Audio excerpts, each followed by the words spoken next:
말씀 누가복음 6장 37절서부터 42절 말씀입니다. 누가복음 6장 37절서부터 42절 말씀 우리 한 절씩 교독하도록 하겠습니다.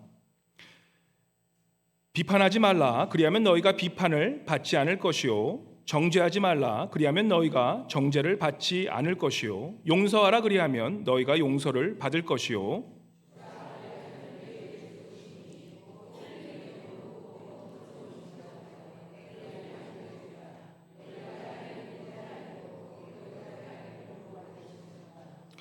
또 비유로 말씀하시되 맹인이 맹인을 인도할 수 있느냐 둘이 다 구덩이에 빠지지 아니하겠느냐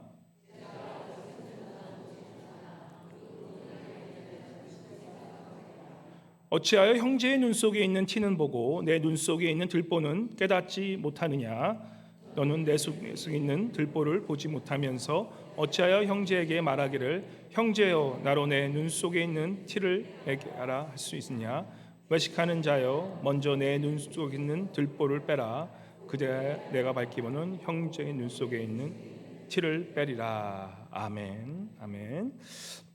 이 시간 우리 임마누엘 성가대 나오셔서 새롭게 하리라 주님께 찬송 올려드리겠습니다.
다시 한번 우리 큰 박수로 주님께 영광 올려드리겠습니다.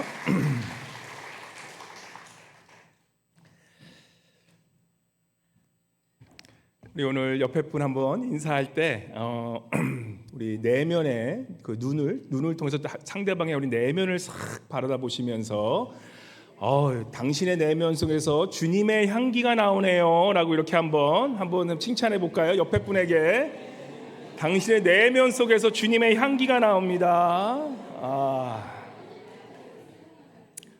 냄새가 맡아지시나요? 예, 입 냄새만 나면 안 되는데, 감사합니다. 요즘 한국 드라마 이 버라이어티 쇼, 미국 드라마 버라이어티 쇼 이런 넷플릭스 이런 데 보면 하나의 문화의 코드를 읽을 수 있습니다. 요즘 문화의 코드는 뭐냐면 남을 웃기는 그런 개그 코드라 그러죠. 그런 남을 웃기는 개그 코드가 뭐냐면 사실 남을 그냥 한마디로 무시하고 그냥 한마디로 깐다 그러죠. 까버리는 게 상대방을 웃기는 그런 웃긴 그런 문화가 돼버렸습니다. 그래서 그냥 다른 사람의 말을 그냥 무시해버리고 또 그냥 나만 즐거우면 된다라는 그러한 문화 속에서 어떻게 보면 다른 사람을 그냥 폄하하고 또한 비하하는 그런 말들을 통해서 재밌다고 그렇게 웃는 시대가 지금 요즘 시대가 되어버렸습니다. 특별히 이런 드라마나 이런 버라이어티 쇼 이렇게 보면은 이 미국도 다르진 않은데 미국에서 가장 특별히 유명해진 그런 문화가 뭐냐면 캔슬 컬처라고 그래요. 캔슬 컬처. 예. 그래서 그냥 한국말로 이걸 부태어 또 이 번역하자면 취소 문화라 그래요. 그죠? I cancel you예요. I cancel you. 캔서가 아니라 캔서. L이 발음이 잘 안 돼서 요즘에 한국 영어를 잘 안 쓰니까 발음이 잘 안 됩니다. 예. I cancel culture, C-E-N-C-E-L, cancel culture예요. 우리가 cancel한다는 것은 I cancel하면 취소한다 그러잖아요. 그러니까 나는 너를 그냥 취소한다. 그래서 요즘에 그 문화는 특별히 미국 문화 또 전 세계의 문화는 cancel culture가 만연한 그런 시대에 우리가 살고 있습니다. 이 취소 문화라는 이 문화가 제가 한번 찾아보니까 처음에 시작한 것은 이제 저명인들 이런 유명한 우리가 정치인들이나 아니면 이렇게 유명한 사람들이 과거에 있었던 생각이나 그런 발언들을 이제는 고발하고 SNS에 고발해서 그 사람을 완전히 인격적으로 말살해 버리자고 더 이상은 그러한 지위나 그러한 이 권력을 못 누리게 하기 위한 그러한 하나의 문화가 캔슬 커처입니다. 근데 요즘에는 이제 그러한 캔슬 문화, 취소 문화가 이제 한 단계 발전해서 유명인이 아니더라도 개인적으로 나랑 반대되는 의견, 나의 이익에 부합하지 않는 그런 사람들을 그냥 캔슬해버리는 문화, 이런 문화가 이제는 이 세상에 너무나 만연해진 것입니다. 특별히 이 젊은 세대들은 틱톡 문화죠. 틱톡 해가지고 틱톡은 뭡니까? 내가 보고 싶은 것만 보는 거예요. 짤이에요, 짤. 내가 보고 싶으면 보고 아니면 말고. 그래서 내가 그냥 하고 싶은 말 하고 네가 그것을 이해하거나 아니건 말고, 그러한 문화가 지금 이 세상을 주도하는 문화라는 것입니다. 요즘 한국에 이번 주에 또 큰 사건이 있었죠. 또 요즘에 그 한국의 그런 뉴스를 보면은 그 가장 많이 찾는 그 단어가 왕의 DNA라는 그런 단어가 있어요. 왕의 DNA 아시나요? 예, 이거 모르시는 분 좀 뉴스 좀 보고 사세요. 너무 성경만 보지 마시고, 너무 성경을 많이 보셔서 뉴스를 좀 안 보시는데 뉴스 좀 보시면 좋습니다. 세상 문화가 어떻게 돌아가는지. 예, 하와이에도 불이 크게 해서 지금 난리가 났고, 그죠? 80%가 산에 타버리고 만약 재앙이 오는 거예요. 그죠? 그리고 한국에서는 왕의 DNA라는 그런 말이 많아졌는데, 이 왕의 DNA가 뭐냐? 어떤 일이 있었냐면 3주 전쯤에 한국에서 사실 이거 얘기하면 말씀드려야 되는 게 우리 또 우리 집사님도 공립학교 우리 미국에서 학교 선생님이시고, 그죠? 요즘 미국도 선생님들 얼마나 수고하시고 진짜 아이들 가르치셔서 맨날 그렇게 열심히 하시는데 선생님들이 그 선생님답게 사실 그렇게 그 대우를 못 받아요. 그렇게 열심히 하고 노력하시는데 옛날처럼 선생님을 막 이렇게 존경하고 그런 문화는 이제 시대는 지나가 버린 거예요.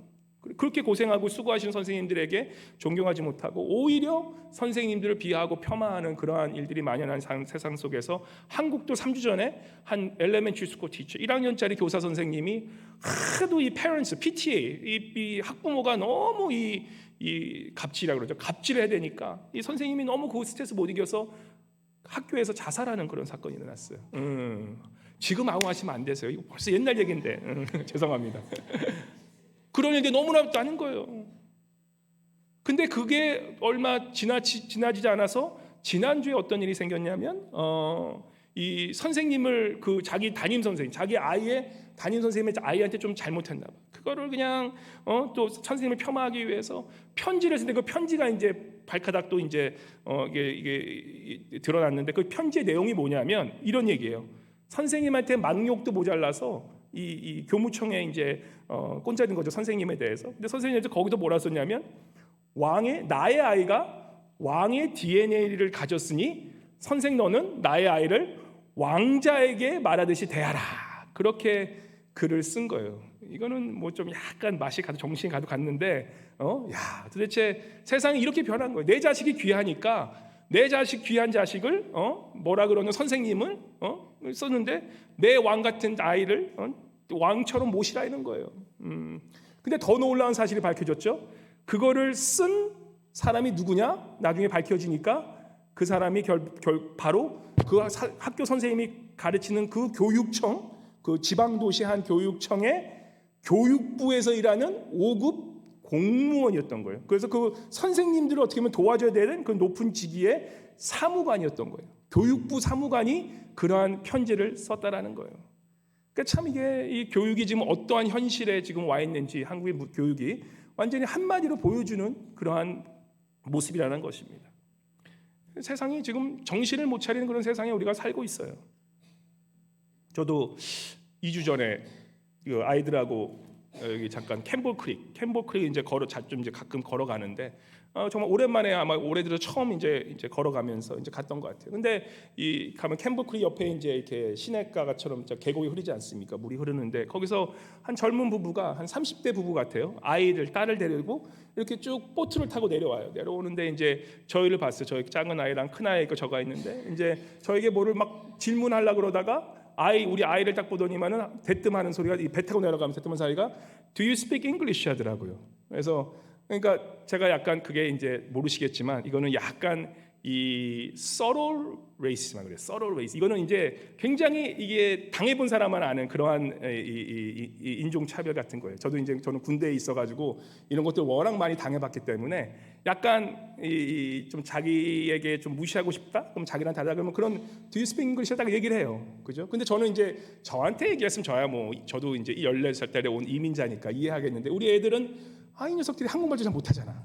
한국말도 못하는데 Do you speak English라고 하면 얘는 무슨 얘기를 해야 된다는 거예요 도대체. 그러니까 나 아이들한테 딱 그 얘기를 하는 거 보고 얘네들이 클 세상이 얘네들이 주인이 돼서 살아갈 세상에서 그런 거를 묻는 또 아버지까지인데 너무 좀 안 됐더라고요. 그래서 제가 그냥 쭉 가는데 저는 이제 그런 거를 당하면 제 철학이 있습니다. 처음에는 굉장히 나이스하게 해줘요. 나이스하게 해주고 두 번째 또는 약간 좀 수위로 올리고 세 번째는 이제 약간 좀 폭발까지 갈 때도 있는데 근데 그런 일은 거의 없었어요. 근데 내려가는데 이제 배 타고 내려가는 애들 뭐 어떻게 합니까? 근데 애 갖다가 너무 황당해하더라고. 근데 우리 애들은 그런 것이 굉장히 좀 자연스러운 것 같아요. 저는 오히려 캘리포니아 살았는지 캘리포니아 거의 그런 일 당한 적이 없는데 아마 알래스카 사니까 아마 외국에서 온 그런 딴 데서 온 그런 그 외국인 알래스카 사는 분은 아닌 것 같아요. 아마 다른 데서 온 그런 사람들 같은데. 그래서 그 얘기해서 제가 배 타고 내려온 사람한테 딱 얘기했어요. 그냥 It's not very nice of you to say that kind of thing because we just look Asian. 딱 그렇게 얘기를 하니까 그 여자가 그냥 딱 들여차가면서 그 부부가 깔깔깔깔 웃으면서 가더라고요. 재밌다고 깔깔깔깔 웃으면서 그러면서 가는데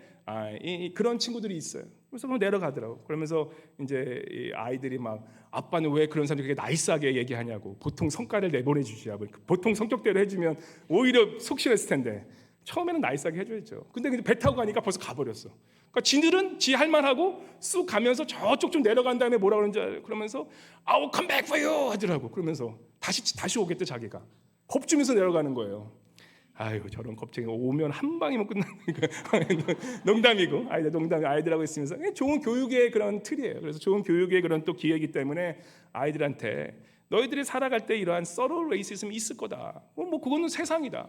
요즘 세상은 캔슬 컬처이기 때문에 내 할 말만 하고 그러고 가는 세상이다. 그러니까 그런 얘기를 하면서 아빠는 어렸을 때 이렇게 있을 때 어떤 일 했고 그러면서 쭉 얘기를 해주면서 아무튼 좋은 그러한 또 시간을 가졌던 것 같아요. 근데 이러한 캔슬 문화, 그죠? 요즘에는 이 미국이라는 문화가 사실은 기독교가 특별히 이 기독교 문화가 많이 이제는 약해지면서 남을 존중해주고 남을 높이는 문화가 아니라 오히려 그냥 남을 더 비하하는 문화들이 이제는 완전 당연해지는 세상에 우리가 살고 있다는 거예요. 특별히 지금 20대, 30대들, 40대들, 50대 넘어가신 분들은 약간 기독교 그런 게 있는데 20대, 30대 요즘 젊은 뭐 상관없습니다. 무슨 인종이건 백인이면 흑인이건 뭐 그게 뭐 남미 사람이건 뭐 에이시안이건 다 걔네들 문화는 캔슬 컬처에 살아가고 있는 거예요. 아니면 말아요. 아니면 말아. 그러니까 우리가 이걸 문화에서 살아가면서 과연 어떻게 사는 것이 맞는 것인지, 그죠? 나의 의견이 다른 사람, 나랑 다른 사람, 나랑 디퍼런한 사람들은 그냥 내가 무시해도 되는 사람, 그냥 취소해버리는 사람 문화에서 살아가고 있고, 그런 문화는 지금 더욱더 가속화되고 있는 그러한 모습을 우리가 보게 되는 것입니다. 주님은 오늘 우리에게 이제 말씀을 하시는데, 사실 제가 이러한 문화를 보기 전에 우리가 뉴스를 이 세상이 어떻게 돌아가는지를 우리가 아는 것이 필요하잖아요, 그죠?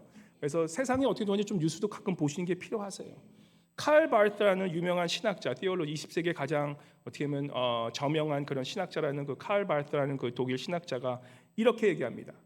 You preach the Bible in one hand and the newspaper in the other hand. 그렇게 얘기를 해요.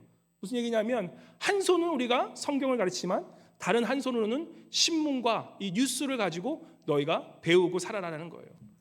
배움받은 우리가 주님의 자녀로 산다는 것은 이 세상에 살아가야 되고, 우리가 이 세상에 살아간다는 것은 뭡니까? 이 세상과 완전 결별한 인생을 따로 살아가는 것이 아니라 그리스도를 산다는 것은 우리가 주일날 나와서, 그죠? 자꾸 말씀드리지만 뭐 양복 딱 입고 와서 이 시간 내가 예배하노라, 난 예배자노라, 그게 아니잖아요.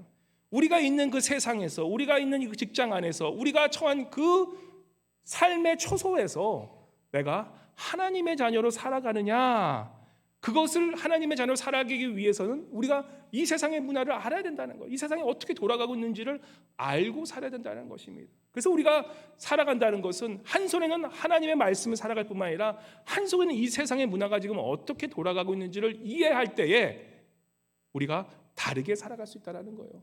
하나님의 자녀로 살아간다는 것이 무엇인지 알고 살아간다는 거예요. 이 세상은 캔슬 컬처로 가지만 그리스도의 하나님의 말씀을 가지고 하나님의 말씀을 품고 사는 우리들은 이 세상을 따라가고 살 것이냐, 아니면 하나님의 말씀대로 이 세상에서 다르게 구별되게 살아갈 것이냐를 우리가 그것을 정하고 가야 된다는 말씀이라는 것입니다. 너무 24시간 뉴스만 보는 분들 조심하세요. 하루 종일 유튜브 뉴스만 보고 하루 종일 세상 뉴스만 보면요, 나도 모르게 어떻게 됩니까? 세상 문화에 끌려가서 나도 모르게 혐오 문화에 빠지고 나도 모르게 캔슬 컬처에 걸려서 나도 모르게 다른 사람을 비판하고 있는 그 자신을 아마도 분명히 발견하게 될 것입니다. 근데 또 반대로 너무 말씀만 읽는 사람들, 그런 분들은 조심하셔야 돼요. 그런 분들도. 그럼 어떻게 되냐면 그런 분들은 자주 이단으로 빠져. 그냥 말씀만 읽으니까 세상은 어떻게 되는지 모르고 상관없고 나만 구원받아야지. 그래서 거의 이단으로 빠질 것이 아니에요. 그리스도를 산다는 것은 한 손에는 바로 말씀을 우리가 가지고 다른 한 손에서는 이 세상의 그러한 신문을, 뉴스페이퍼를 가지고 우리가 세상 안에서 말씀대로 구별되어 살아가는 사람들, 바로 그것이 성경에서는 참된 그리스도인이다라고 그렇게 말씀하고 있다는 것입니다.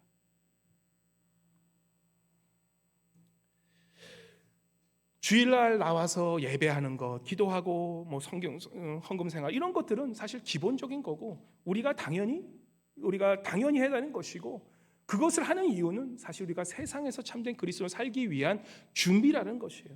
그래서 로마서 12장 2절 우리가 잘 아는 말씀이 있습니다. 12장 2절 한번 보여주시기 바랍니다. 로마서 12장 2절 한번 큰 소리로 우리 그리스도인이 어떻게 살았는지 다시 한번 읽어보도록 하겠습니다. 12장 1절 있습니까? 1절? 12장 2절만 우리 함께 읽어보도록 하겠습니다. 시작. 너희는 이 세대를 본받지 말고 오직 마음을 새롭게 함으로 변화를 받아 하나님의 선하시고 기뻐하시고 온전한 뜻이 무엇인지 분별하도록 하라.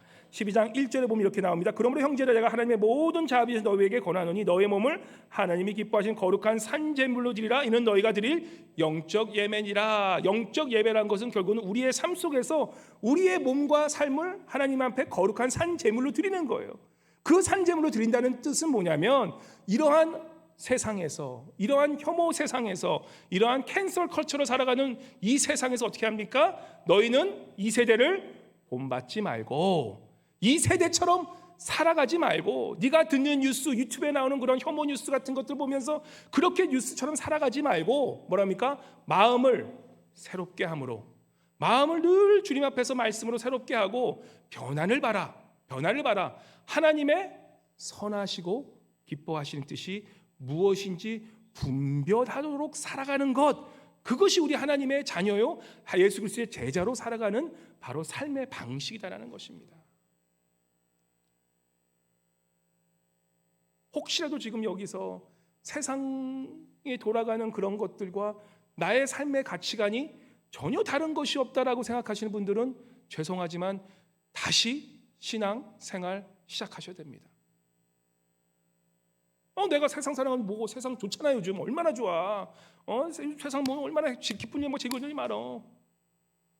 그러나 그 세상 풍토대로 다른 사람이 그냥 무시하는데 나도 그렇게 살아가야지라고 생각하시는 분들은 아직 예수 그리스도의 제자로서 살아가는 삶의 시작도 안 하신 것을 우리가 깨달은 것이에요. 하나님이 원하시는 자녀로서 살아가는 선하시고 기뻐하시는 뜻이 무엇인지 분별하고 사는 삶. 이 세상이 혼탁해지고 더욱더 그렇게 어려워지는 그런 세상 속에서 이 세상 문화는 그저 남을 비방하고 남을 깎아내리는 그런 세상에 살아가지만 우리가 그러한 세상 속에서 어떻게 하면 하나님의 뜻을 분별하고 하나님이 기뻐하시는 뜻대로 살아갈 수 있냐를 고민하고 살아가는 삶이 바로 그리스도의 삶이라는 것이에요. 그렇게 살지 못하더라도 적어도 그러한 삶과 그리스도의 삶이 다르다는 정도는 알고 있어야지 우리가 어떻게 다르게 살 마음이라도 먹고 있는데 요즘 많은 기독교인들 보면 그죠? 목사도 똑같아요. 세상이야 교회나 뭐가 다른지 뭐가 똥인지 된장인지 구별 못하고 살아가는 거예요. 그래서 오늘 그러한 인생을 우리에게 도전하시면서 주님께서 오늘 말씀은 우리에게 구체적으로 나의 삶을 영적 예배로 드리는 것이 무슨 뜻이냐, 이러한 캔슬 컬처에 살아가면서 취소 문화에 물들어가면서 남을 혐오하는 세상에 살아가는 그러한 세상 속에서 살아가는 우리가 과연 예수 그리스도의 제자로 하나님의 자녀로 살아간다는 것이 구체적으로 어떻게 어떠한 가치관을 살아가고 있는 것이 맞는 것인가를 오늘 구체적으로 말씀해 주시는 거예요.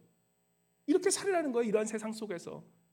오늘 본문 말씀 6장 37절 말씀부터 한번 6장 38절 말씀 다시 한번 성경책 있으시면 성경책 읽어서 다시 한번 읽고 이렇게 살라는 거예요. 6장 30절과 38절 말씀 우리 같이 큰 소리 한번 같이 읽어보겠습니다. 시작. 비판하지 말라. 그리하면 너희가 비판을 받지 않을 것이요. 정죄하지 말라. 그리하면 너희가 정죄를 받지 않을 것이요. 용서하라. 그리하면 너희가 용서를 받을 것이요. 주라. 그리하면 너희에게 줄 것이니 곧 후이되고 누르고 흔들어 넘치도록 하여 너희에게 안겨주리라. 너희가 헤아리는 그 헤아림으로 너희도 헤아림을 도로 받을 것이니라. 아멘. 이 세상은 그저 받는 것이 나의 유익이라고 하지만 이 세상에 받는 것에 유스되신 분들은 그렇게 살지 말라는 거예요. 주면서 살라는 거예요. 주면서. 매일 받지 말고 좀 주면서 살라는 거예요. 베풀면서 살라는 거예요. 주고 베풀면 주님께서 약속하시는 거예요. 후이되고 흔들어 넘치는 삶은 너희가 살아가게 된다는 거예요. 그렇지만 계속 받고만 사는 인생은 처음에는 받아서 좀 있는 것 같죠? 결국에는 다 빈털털이 된다는 거예요. 너희가 후하게 넘치는 삶을 살고 싶냐? 주는 인생이 되라는 거예요. 주고 넘치는 인생이 되라는 거예요. 비판하지 말라. 요즘의 세상은 사실 남을 비판하지 않으면 그게 이상하지. 뭐 뉴스가 뭡니까? 남 비판하는 거 아닙니까? 그죠? 이 캔슬 컬처가 뭡니까? 남 비판해서 내가 너보다 더 높다라는 거예요. 나는 비하하면서 나는 가만히 있어 남을 비하하면 어떻게 됩니까? 내가 그 사람보다 높아지잖아. 그죠? 내가 그 사람보다 높아지니까 남을 비하하는 거예요. 폄하하는 거예요. 그게 지금의 캔슬 컬처라는 거예요. 그 안에는 큰 죄성이 있습니다. 무슨 죄성이 있습니까? 내가 남보다 더 높아지려는 교만이 이 세상의 중심이 되는 역할을 하고 있는 거예요. 그래서 캔슬 컬처가 생기는 거예요. 내가 남을 무시하면 내가 왠지 기분이 좋아져. 이게 인간의 죄성이라는 거예요. 그냥 남에 의해서 얘기하고 욕하고 쓱 가버리면 내가 괜히 좋아져. 기분이. 왜입니까? 괜히 괜사리 제가 나보다 더 낮은 자리에 있다 생각하니까 이 나의 죄성이 교만해진 마음이 나를 약간 좀 짜릿하게 만들거든요. 그런 것도 우리가 지금 추구하는 세계에 살고 있다는 거예요. 성경에서 36장에 나오는 비판하지 말라라는 이 비판의 번역된 뜻은 크리노라는 뜻이에요. 크리노라는 뜻은 뭐냐면 사태를 판단함을 뜻하고 되어 있지만 다른 사람의 잘못을 판단하는 뜻도 있지만 더 나아가서 통치자로서 재판한다는 뜻이 있어요. 무슨 얘기냐면 법적인 용어로 남을 비판한다는 것은 내가 그 사람보다 더 높은 자리에서 그 사람을 내가 판단하고 그 사람을 오히려 정죄하는 입장, 그것이 바로 이 여기서 나오는 비판의 뜻이라는 거예요. 나도 모르게 남을 비판할 때 뭐 하고 있습니까? 나도 모르는 사이에 남을 비판할 때 나도 모르는 사이에 내가 누구의 자리에 앉아 있는 거예요? 심판자인 하나님의 자리에, 재판관인 하나님의 자리에 있다라는 거예요. 예수님께서 많은 사람들이 가늠한 그 여자, 가늠한 거 당연한 거고 잘못한 거잖아요. 그럼에도 불구하고 예수님께서 뭐라고 그러십니까? 너희 안에 죄 없는 자가 그 여인에게 돌을 던지라라고 말씀하시는 거잖아요. 그게 무슨 뜻입니까? 너희 안에, 너희가 모두 죄인인데 너희가 무슨 권한으로 하나님의 자리에서 그 여인을 돌을 던지고 하나님의 권한으로 너희가 그 자리에서 그 다른 사람을 재판하려고 판단하느냐, 그렇게 말씀하는 거 아니십니까? 남을 비판한다는 것은 우리가 정말 그 비판의 뜻을 잘 이해한다면 내가 하나님의 자리에서 하나님 대신 땅 떠들고 있는 거나 마찬가지라는 거예요. 조심하다는 거예요. 물론 우리가 경험상 그죠? 비판해야 될 때가 있어요. 잘못한 것을 얘기해 줄 때가 있어요. 하지만 정말 조심해야 되는 것은 남을 비판한 대로 뭐라 그럽니까? 너희가 똑같이 비판받을 수 있다는 사실을 기억하다라는 거예요. 우리의 인간은 완벽하지 않기 때문에 우리가 남을 비판할 때 결국은 너도 똑같은 그 비판한 그대로 너희도 똑같이 비판받을 것을 생각하면서 비판하라는 말씀입니다. 저도 사실은 굉장히 좀 비판적인 사람 중에 한 명이에요. 특별히 어려운 교회, 깨진 교회, 싸우는 교회에서 신앙생활을 오래 하신 분일수록 우리가 남을 비판하는 이 기술이 아주 초자연적으로 높아져요. 딱 보면 이 인간 또 이상한 짓 하네. 딱 보여요. 안 보여, 눈 감고 있어도 저기서 저러고 있네. 여기서 있네. 딱딱딱딱 판단이 착 된다니까요. 이게 싸운 교회에서 오는 오래 있다 보면 하나님께서 주시는 하나의 능력 중에 하나예요. 잘 쓰는 능력이면 좋아지는데 이것을 다른 사람을 비판하는 데 쓴다? 큰일 납니다. 큰일 납니다. 우리가 분별할 수 있는 능력이 필요해요. 똥인지 된장인지 분별해야 된다니까요. 근데 그럼에도 불구하고 우리가 그것에서 한 발끝자국 더 나가면 큰일 납니다. 비판하는 자리에 쓸 수 있는 너무나 그러한 기회가 많아지기 때문에 저도 그런 사람 중에 하나예요. 하도 이상한 그런 모습을 많이 보았던 그런 거기 때문에 그러면서 또 목회자가 되고 또 있다 보니까 그냥 아무것도 안 하고 그냥 가만히 있어도 뭐가 이렇게 해도 죄송한 얘기지만 그냥 알게 돼요. 좀 물어보지도 않는데 그냥 알게 돼요. 가만히 알게 돼도. 그럴 때 어떻게 하겠습니까? 제가 한 40대 한 중반쯤에 그랬던 것 같아요. 이건 정말 아닌 것 같아요. 어떻게 목회자라는 것이 저렇게 하고 어떻게 죄송하지만 장로고 권사 이런 사람들이 어떻게 이렇게 신앙생활하냐. 제가 막 진짜 노발레바 너무 열이 받아가지고 막 그런 적이 있어요. 아니 믿는 인간들이 저렇게 어떻게 세상 사람보다 더 저렇게 살지 막 그러면서 막 내가 뭔가 막 핏줄을 올리면서 막 이렇게 손가락질했던 그런 때가 있다라는 거예요. 오늘 말씀에서 뭐라 그러십니까? 형제의 눈 속에 있는 티는 보면서 너의 눈 속에 있는 큰 들보는 락이에요. 큰 돌멩이를 보지 못하는 그게 저의 모습이었던 거예요. 기도하는데 그러시더라고요. 저는 기도할 때 이렇게 기도해서 주님 저 인간 좀 어떻게 좀 해주세요. 저거 완전 사입이 아닙니까? 저러면 안 되는 거 아닙니까? 막 핏대 올리고 기도하니 주님께서 똥 치는 말씀을 그러시더라고요. 그냥 조용히 말씀하셨어요. 주님은 저한테 혼내실 때 조용히 말씀하세요. 딱 한 말씀 하시라고요. 너는 어떤데? 제가 정말로 회개를 엄청 많이 했습니다.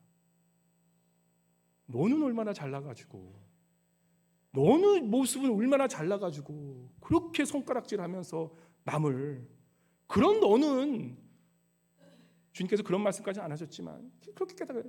너가 제일 나쁜 인간이다. 야. 그리고 저 사람들은 나쁜 짓 하느냐 남을 비판하지 않는데 너는 니도 나쁜 짓 하면서 남 비판하고 네가 뭔데? 네가 뭔데 내가 저 사람들 저렇게 놔두는데 네가 뭔데 내 자리에 와서 저 사람들 비판하고 있냐? 그렇게 말씀 주시더라고요. 하루 종일 회개했어요. 하루 종일 회개했어. 내가 잘못했구나. 내가 뭔데 남의 것은 그렇게 크게 보이고 내 잘못한 것은 그렇게 보이는지. 오늘도 사실 이 똑같은 이런 비슷한 본문을 전할 때 제가 제일 힘들어요. 왜냐하면 말씀 끝까지 준비하고 이걸 어떻게 하면 또 다르게 또 전할 수 있으니까 고민을 많이 하거든요. 아침에 일어나서 참 고민하면서 그러면서 일어나서 톡 말씀 준비하고 그러면서 이제 그러다 보면은 시간이 금방 가버려. 아침 일찍 일어나도. 그리고 이제 오는데 이제 보통 아침에는 아내가 운전하고 저는 이제 이거 말씀 준비한 것도 아이들한테 또 얘기해 주면서 그렇고 오는데 또 하필이면 딱 오는데 저기 저 에버드 로드에서 가는데 아내가 이렇게 운전하는데 옆에 딱 앉아 있는데 그죠? 비판하지 말라다 그런 말씀 이제 딱 막 전하면서 애들한테 비판하지 말자야 그러고 있는데 이게 옆에 차가 이렇게 딱 오른쪽으로 들어가야 되는데 옆에 차가 안 비켜주는 거예요. 빨리 가면 빨리 가고 늦게 가면 늦게 가는 거야. 빨리 들어가야 되는데 아내는 제가 새벽기도마다 좀 늦게 가면 좀 빨리 좀 가자 그러면 이제 그래서 막 아내가 이제 휙 가려고 그러는 거야. 앞으로 휙 치고. 근데 내가 옆에 차가 누구냐면 우리 주일학교 교사 선생님 차였거든요. 누군지 얘기 못 하고 그 차라고 딱 가는데 근데 그 차를 확 들려서 가려고 그러는 거예요. 그래서 그만 스탑 그랬지. 아침에 목사 사모님 가는데 그 차로 확 앞쳐서 가면 그 사람이 가서 얼마나 시험 들겠냐고 천천히 가라고 하는데 또 속을 또 어떻게 운전을 그렇게 딱 하면서 그냥 소리를 지르고 그러고 왔습니다. 웃으라고 말씀드리는 거예요. 웃으라고. 자격이 없다는 거 제가 이런 말씀을 자격이 없다라는 거예요. 이렇게 남 비판하지 말고 살라는데 그 주일 아침에도 그 생겨버리면 그냥 나도 모르게 나오는 게 우리의 모습 아닙니까? 그래서 참 또 아까 또 회개하고 또 그러고 그렇게 살아지 말아야 된다고 얘기를 했는데 참 쉽지 않은 것이에요. 우리가 그렇게 살아야지 하면 더 이 세상은 우리를 그렇게 살지 못하게 하는 그러한 세상 속에 우리가 살고 있음에도 불구하고 우리가 그렇게 비판하지 않고 다른 사람에게 어떻게 보면 좀 더 도움이 되어 이렇게 살아가야 되는 인생이 우리의 삶이라는 것입니다. 그래서 우리가 이러한 삶을 살기 위해서 초대교회 또한 인종 갈등이 많았고 그러한 어떻게 보면 갈등이 많았던 그러한 혐오주의에 살았던 그러한 사회입니다. 우리 미국의 이런 문화는요 아시는 게 로마 문화예요.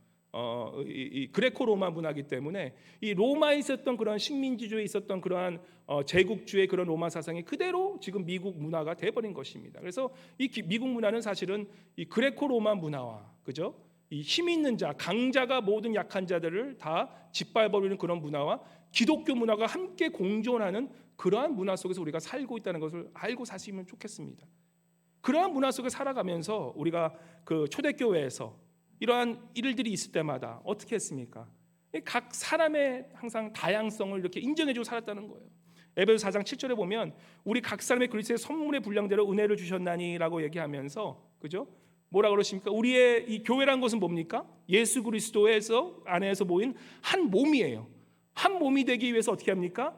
각 몸에 지체가 있다라는 거예요.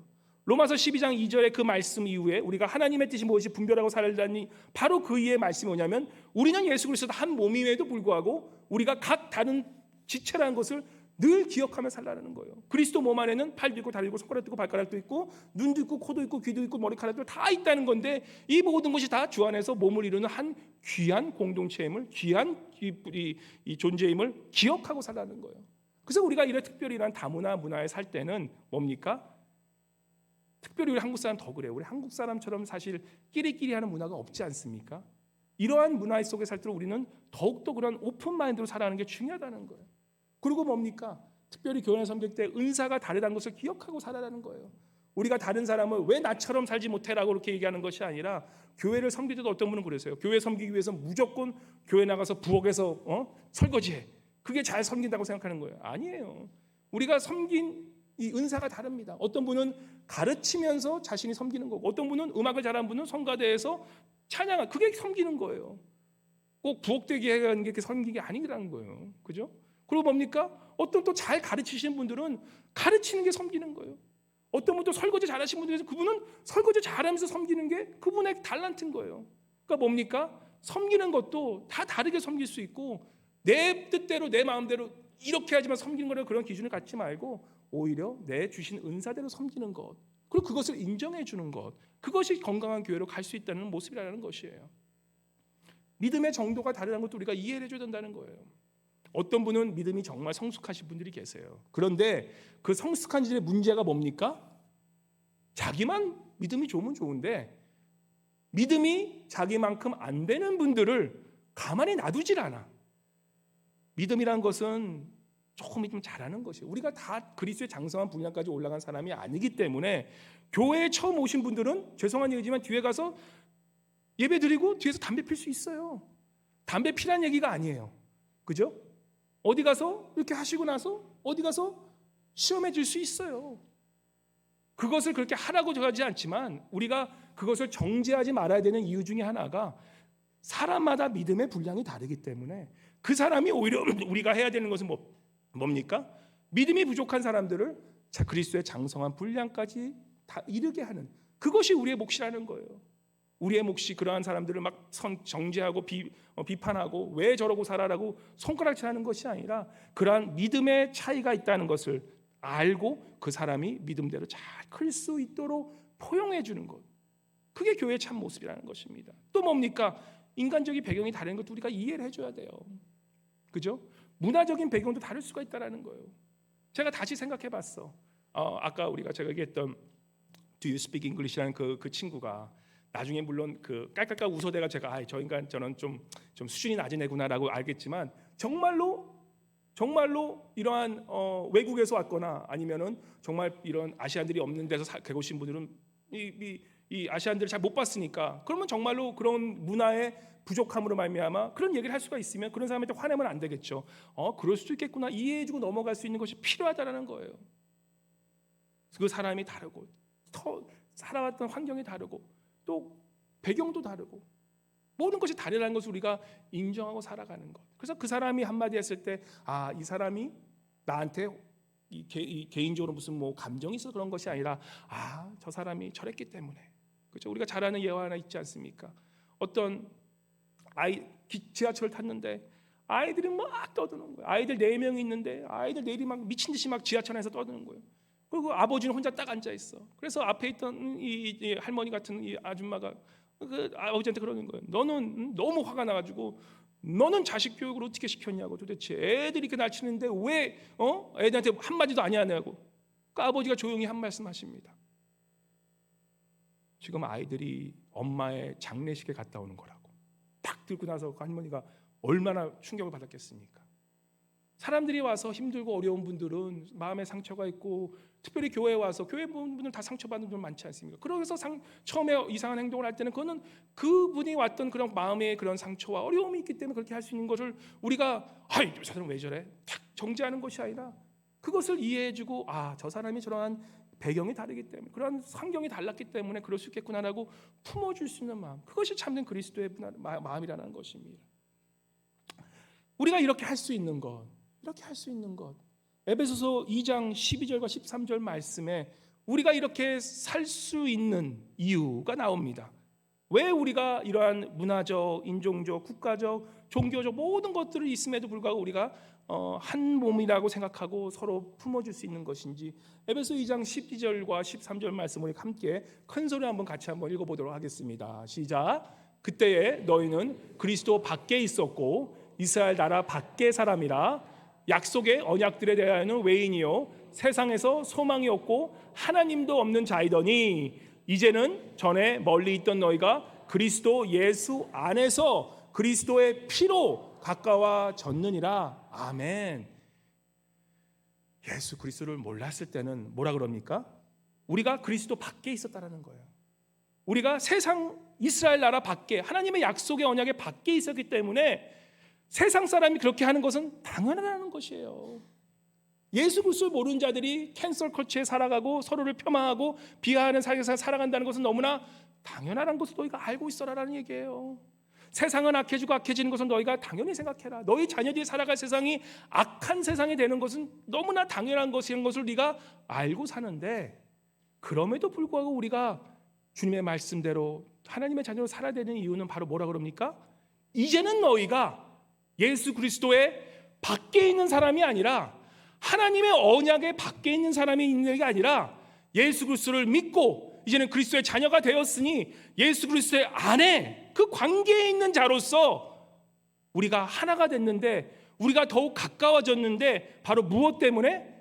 예수 그리스도의 피로 말미암아, 예수 그리스도의 그 십자가의 피로 말미암아, 그분의 헌신으로 말미암아, 그분의 피 흘리심으로 말미암아 우리가 이제는 다른 사람이라 할지라도 그리스도 안에서 한 형제가 될 수 있고, 다른 민족과 다른 백그라운드와 나와 완전 다른 그러한 사람일지라도 우리가 그리스도 안에서 예수 그리스도 안에 있다면 우리가 한 몸이고 한 형제이고 한 자녀임을 믿고 살아가는 것, 그것이 참된 그리스도인이라는 것입니다.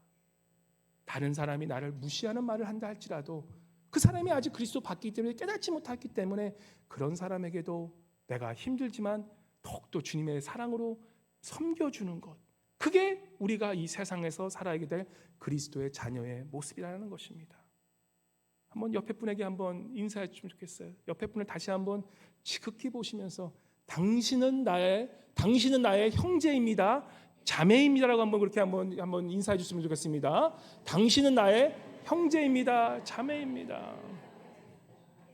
우리 나중에 우리 EM 분들 보시면 우리 덩켄 목사님, 또 오늘은 뭐 바슬리 목사님 오셨는데 우리 EM 분들 오시면 그냥 혼자 이렇게 드시게 놔두지 마시고 그냥 가면서 Hi brother, I love you. Hi sister, I love you. 그 말씀 한마디가 얼마나 위로가 되는지 아십니까? 우리가 특별히 미국에 사는 이러한 다민족 사회에 살 때는, 그죠? 우리가 한국 사람들이 제일 인종 차별이 제일 많은 인간, 우리 사람들이에요. 우리는 남한테 인종 차별받아 할 말이 없어, 그죠? 얼마나 우리는 우리끼리만 뭐 한민족이라고 하면서 얼마나 우리끼리만 합니까? 우리끼리 있을 때는 다른 사람이 얼마나 소외되고 무시된 걸 아예 모르고 살아. 아예 느끼지도 못해요. 그렇게 살면 안 된다라는 거예요. 모든 사람이 하나인 것을 우리가 알고 특별히 같이 살아가는 것을 알고, 특별히 미국이라는 사회, 다민족에 살 때는 우리가 모든 형제 자매들이 정말 같은 주 안에서 형제 자매인 것을 품고 살아갈 수 있는 것, 그게 참된 그리스도인 것. 그것이 과연 우리가 다른 사람이 나를 폄하하는 말을 한다 할지라도 그렇게 믿고 살아가는 것이, 주 안에서 한 가정을 믿고 살아가는 것이 참된 그리스도라는 것입니다. 어느 목사님께서 이 인간관계라는 그러한 과목을 택하셨대요, 신학교에서. 그래서 이 30분 안에 이런 토론을 통해서 한번 몇 가지나 이런 만장일치로 그러한 결론을 얻느냐라는 그런 것을 이제 좀 목회 이제 좀 이러한 실험하기 위해서 그래서 그렇게 했는데, 그렇게 발언하면서 여러 명이 모여서 이제 얘기를 하는데, 그 목사님은 어찌 이제 조금 이제 은퇴하신 목사님인데, 그분이 이제 젊었을 때니까 워낙 또 똑똑하신 분이에요. 그분이 자기가 이제 어떤 주제에 대해서 굉장히 옳은 말을 많이 하고, 그리고 또 아주 그냥 선명하게 아주 뚜렷하게 얘기를 해줬대요. 그러고 나서 이제 나중에 같이 모여서 서로 피드백 주는, 서로 어땠는지 이제 얘기를 하는데, 그 자기 그룹에 있던 사람, 자기는 굉장히 자기가 잘했다고 생각했는데 그 그룹에 있던 사람들이 공통적으로 얘기하는 것이 뭐였냐면, 저 지금 자신이죠. 저 사람이 너무나 강하게 자기 주장을 얘기하는 바람에 우리 지금 토의된 우리 그룹은 완전히 다 하나도 만장일치 부리지 못하고 완전히 다 거의 망하는 그러한 토론을 할 수밖에 없었다. 그렇게 얘기를 하는 거예요. 근데 그분한테는 굉장히 충격적이었다는 거예요. 자기 딴은 굉장히 옳은 얘기를 했고 자기 딴은 굉장히 바른 얘기를 해서 기분이 좋았는데, 다른 사람이 그걸 느끼기에는 오히려 저 사람 때문에 모든 그것이 깨져버리고 하나도 같은 그런 마음을 가질 수 없었기 때문에 자기들은 다음엔 저 사람하고 절대 그룹에 안 들어갈게요라고 그렇게 얘기를 하면서 충격을 가졌다는 것입니다. 그러면서 그분이 그렇게 얘기를 하는 거예요. 우리가 어릴 때는 내가 행동의 결정, 어떻게 내가 무슨 결정을 살아야 되겠다는 그 결정 기준이 무엇이 됩니까? 어렸을 때는 다 그거예요. 내가 좋고 싫은 것에 따라서 내가 행동의 기준이 바뀌어야 돼요. 결정이 달라지는 거예요. 내가 좋으면 하는 거야. 그리고 내가 나쁘면 안 해. 아이들 보면 그렇잖아요. 내가 먹고 싶은 건 먹어버려. 싫으면 어떻게 합니까? 그냥 울어버려. 그게 우리 어렸을 때에 행동하는 행동 그런 결정에 이 기준이 된다는 거예요. 어렸을 때였어. 조금 더 잘하면 어떻게 됩니까? 조금 더 잘하면 이제 세상 이치 좀 알게 되면 그 내가 무엇을 결정하는 그 행동의 기준은 과연 이것이 나에게 이익이 얼마나 되냐. 이익이 되면 해요. 안 되면 손해가 되면 절대 안 해. 교인분들도 그런 분들 많으시죠? 그죠? 절대 딱 봤을 때 요거는 나한테 조금 내가 손해 볼 것 같다. 그러면 손가락 하나도 까딱 안 하셔. 또 그거에 대해서 전혀 마음에 죄책감을 느끼지 않아요. 왜냐하면 자기 그 가치관이기 때문에. 뭐라 그랬습니까? 또 아니면 어떤 분이 그건 약간 좀 그렇고 또 어떤 분들은 얘가 내 편이냐 아니냐에 따라서 모든 행동 결정이 정해버려요. 얘가 내 편이면 옳고 그름도 없어. 다 그냥 오케이. 얘 내 편이 아니야? 제 전의 편이야? 옳고 그름 상관없어. 오케이. 저건 아니야. 그렇게 결정을 내리는 그러한 기준이 된답니다. 근데 우리가 좀 더 성숙해지고 이제는 그리스도 안에 머무는 그러한 장성한 분량에 가는 그러한 그리스도인들의 행동 결정의 기준이 무엇입니까? 다른 게 아니죠. 오히려 옳고 그름도 중요하지만, 그죠? 이것이 과연 하나님의 뜻이냐 아니냐를 묻고 그 하나님의 뜻이냐 아니냐를 분별하고 살아가는 것. 그것이 참된 성숙한 인간의 우리 참된 그리스도인의 모습이라 된다는 것이에요. 내가 무엇을 할 때에 기도하면서 이것이 하나님의 뜻인지 아닌지를 분별하며 살아가는 것.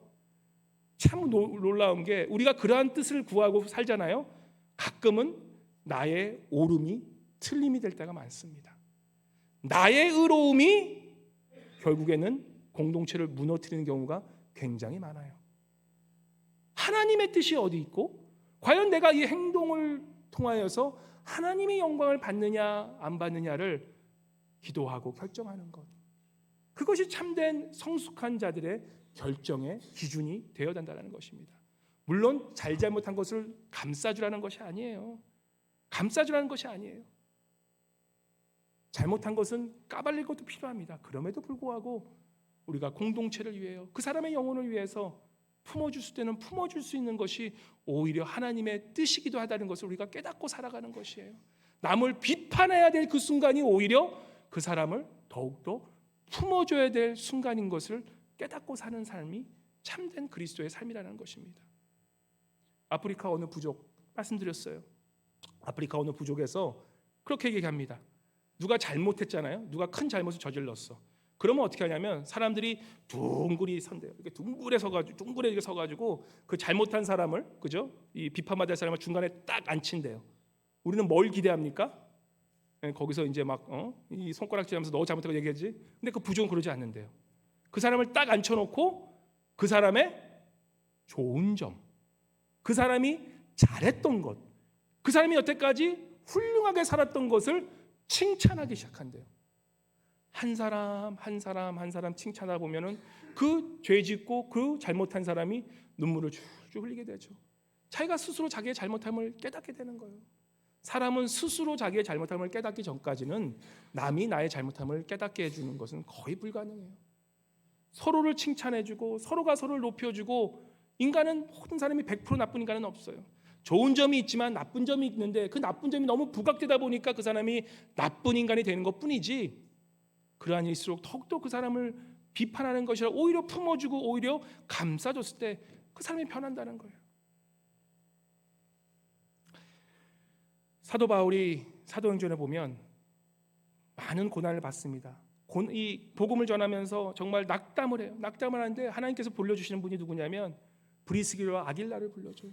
브리스와 아길라를 통해서 사도 바울이 힘들고 어렵고 정말로 복음을 전하면서 비방받고 욕을 듣고 그러한 상황 속에서 브리스길과 아굴라라는 브리스길가 아내예요. 브리스길을 항상 먼저 얘기해요. 뭡니까? 아내된 분들이 우리 권사님들 말 세세요. 우리 권사님들 말 세신 분들 많으세요. 우리 아내도 요즘 말이 많이 세졌어요. 우리 권사님을 닮아가나 봐. 약간 무서워져 제가. 말하면 뭐 아주 그냥 거의 왜 이러지? 그래서 뭐 숨게 돼요. 브리스길라와 아길라라고 얘기하는 이유가 있어요. 아내된 자가 먼저 사도 바울을 위로하고 아내된 자가 오히려 더 사도 바울을 격려했기 때문에 성경은 늘 아굴라가 남편임에도 불구하고 그 남존주의에 살아가는 그런 유대인들의 성경에 뭐라고 써입니까? 브리스길라 아길라. 브리스가는 뭡니까? 사도 바울을 섬겼던 것뿐 아니라 늘 위로하며 사도 바울에게 늘 격려했던 사람이었기 때문에 그래요. 사도 바울이 그러한 복음을 전해서 혼자 있었잖아요. 쓰러지고 넘어지고 아마 사도 바울이 중간에 포기하고 갈 수도 있었음에도 불구하고, 아니면 그냥 나 죽어버리겠다 순교할 수 있는 그러한 사도 바울을 늘 격려하며 함께 삶을 나눴던 사람이 바로 브리스기라 아길라라는 사람이 있었기 때문에 고린도 교회, 로마서, 그러한 로마 교회 가서 또한 말씀을 전할 수 있게 됐다는 것입니다. 그리스도로 살아간다는 것은요, 우리가 비판하는 자리에서 비판 안 하는 정도가 아니라, 이제는 그 비판하는 자리에서 비판 안 하는 것이 아니라 이제는 격려의 자리, 성령님의 인도에 따라 남을 세우는 자리, 바로 그 자리가 그리스도인의 삶의 자리가 되어준다는 것이에요. 제가 짧게 칭찬하는 기술 잠깐 가르쳐 드릴게요. 우리가 칭찬할 때 좀 힘들어할 때가 있기 때문에, 칭찬하는데 우리가 칭찬할 때, 이건 몇 번 계속 말씀드려야 될 것 같아요. 남을 칭찬할 때 이렇게 칭찬하면 좋아요. 소유가 아닌 존재나 재능을 칭찬하면 좋습니다. 무슨 얘기냐면, 남을 이렇게 격려할 때, 남을 짤 때 남이 가진 걸로 칭찬하지 마시고요, 이렇게 재능을 칭찬하시면 굉장히 좋아요. 옆에 분에게, 오늘 다들 멋지게 입고 있었잖아요. 그런 분들에게 옷에 오늘 돈 좀 썼네, 그렇게 하면 괜히 듣는 사람이 이게 칭찬이야, 이게 나를 비꼬는 얘기야, 그죠? 옷 좀 입을 줄 알아, 그죠? 그렇게 칭찬하지 마시고, 그러면 오히려 듣는 사람이 이게 꼬아서 들어요. 이걸 나를 그렇게 써. 근데 그렇게 칭찬하지 마시고, 오늘 권사님 역시 패션 센스가 대단하시네요. 패션 센스는 변하지 않는 거잖아요, 그죠? 패션 센스가 대단한 것은 나의 존재를 칭찬하는 거. 그러면 어떻게 기분이 샥 좋아져요. 옆에 분에게 한번 칭찬해 보세요. 옆에 분에게, 권사님 패션 센스가 대단하시네요. 그러니까 너무 좋아하시잖아. 오늘 들어서 처음으로 이빨을 확 내셔서 웃으시네. 좋아하는 거예요. 내 존재를 칭찬해주면 참 좋은 거예요. 결과보다는 과정을 칭찬하세요. 뭐 했다, 야 나 1등 먹어서, 그거 칭찬하지 마시고, 그걸 칭찬하고 싶더라도 야 1등 했다며 라고 하지 마시고, 와 그거 하기 위해서 얼마나 수고하고 노력했니. 비즈니스 잘 된다 하면 오유 비즈니스 잘 된다며 오유 대박 터졌네 그러지 마시고, 와 저 대박 터지기 위해서 얼마나 노력하고 고생했겠어, 정말 수고했어. 사람이 뿌듯해지는 거, 마음이 감동이 오는 거예요. 즉시 칭찬해 줘야 돼요. 나중에 칭찬하면, 이건 나중에 들을 때 한국 분들은 특별히 꼬아들어요. 나중에 이게 한참 지나야 칭찬하면, 나는 진심을 칭찬했는데 듣는 사람이 이게 나를 칭찬하는 거 아니면 비꼬는 거야. 칭찬하는 마음이 생기다 바로 그 즉시 칭찬해 줘요. 칭찬은 코끼리까지 춤추게 하는 거 아시잖아요. 내가 칭찬하고 싶은 마음이 든다? 그 자리에서 칭찬해 줘요. 마지막으로 비판을 할 때가 있어요. 근데 비판은 비밀스럽게, 절대 사람이 2명 이상 있는 데서 남 비판하지 마세요. 그러한 말을 해야 될 때가 있어요. 정말 잘못할 때가 있거든요. 그러면은 비밀스럽게, 이런 일이 있는데 이런 일 때문에 내가 좀 그런 것 같아요, 그렇게 비밀스럽게 얘기하지만, 그래서 비판은 남이 있을 때 하지 않고 1대1로, 하지만 칭찬은 뭐예요? 공개적으로. 칭찬은 오히려 사람이 많으면 말씀 줘요. 뭐 그런 칭찬을 하면서 뒤에 두면 웃고 있어. 그러니까 칭찬은 그렇게 좋은 거예요. 남에게 그렇게 크게, 사람들 많을 때 오히려 공개적으로 칭찬하고, 혼내는 거는 절대, 자녀들이가 어린아이들에게도 혼자 있을 때 비판하는 것, 그것을 우리가 늘 삶 속에서 기억하고 살아야 되는 것입니다. 사랑하는 동양성교교회 우리 성도님 여러분, 식구 여러분, 우리 목장이 이제 시작되는데, 목장이 이제 시작될 때 처음부터 만나가지고 야 왜 이렇게 여름 동안 살쪘냐, 그렇게 하지 마시고, 그죠? 여름 동안 엄청 놀러 다녔는데 그렇게 하지 마시고, 좀 존재를 칭찬해 줘 보세요. 여름 동안 굉장히 야성을 이렇게 하다 보니까 야 더 멋있어졌다, 얼마나 좀 이렇게 칭찬하고 시작해 보세요. 그러면 웃음이 확 펴집니다. 확 펴져요.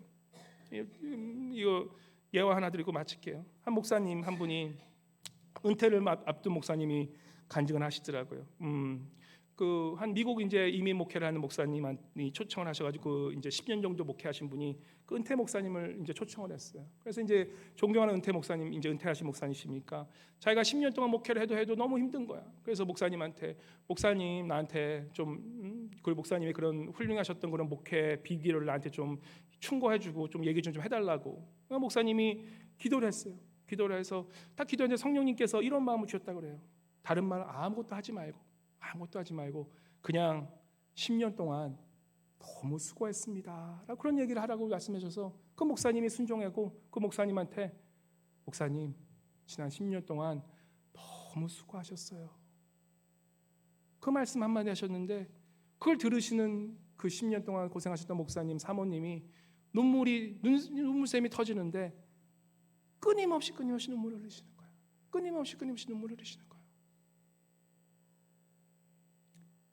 우리가 살아가면서 필요한 것이 무엇입니까?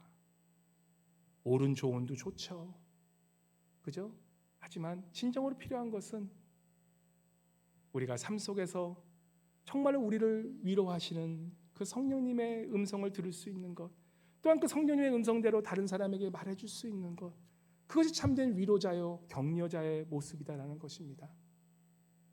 우리가 참된 그리스도로 산다는 것, 하나님의 나라의 백성으로 산다는 것은 그저 교회 나와서 예배드리는 모습이 아니라 그것은 당연한 것이고 우리의 삶 속에서 이 세상은 이러한 악한 문화로 캔슬 커치로 살아감에도 불구하고 우리가 그 성령의 음성을 들으면서 다른 사람에게 참된 위로가 될 수 있는 그 말 한마디, 우리가 만나는 그 사람에게 우리에게 험한 말을 하는 그 사람일지라도 그 사람을 세워주고 그 사람을 격려해주고 그 사람의 수고한 것을 정말로 하나님 성령대로 위로해 줄 수 있는 그런 참된 위로자, 참된 격려자, 비판하지 말라 너희가 그대로 비판하는 그 말씀을 넘어서 이제는 다른 사람을 사랑하고 주는 대로 베푸시는 그러한 참된 그리스도의 제자들 되시기를 주님의 이름으로 간절히 축원합니다.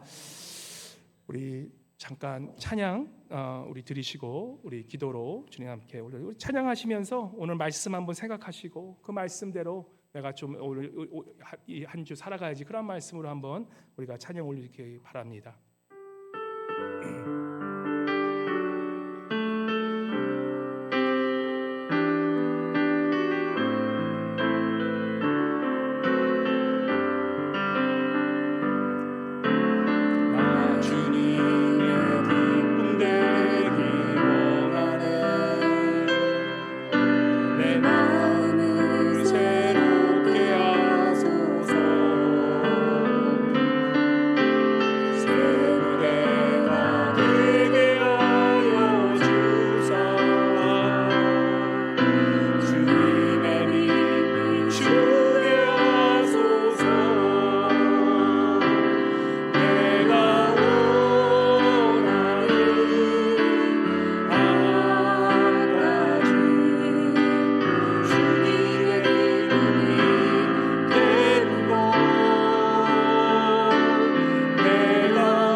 사랑해 주님 감사합니다. 자격 안 되는 저희를 위하여 십자가에 죽으시고 부활하심으로 우리에게 부활의 생명을 허락하신 우리 주님을 찬양하고 나아갑니다.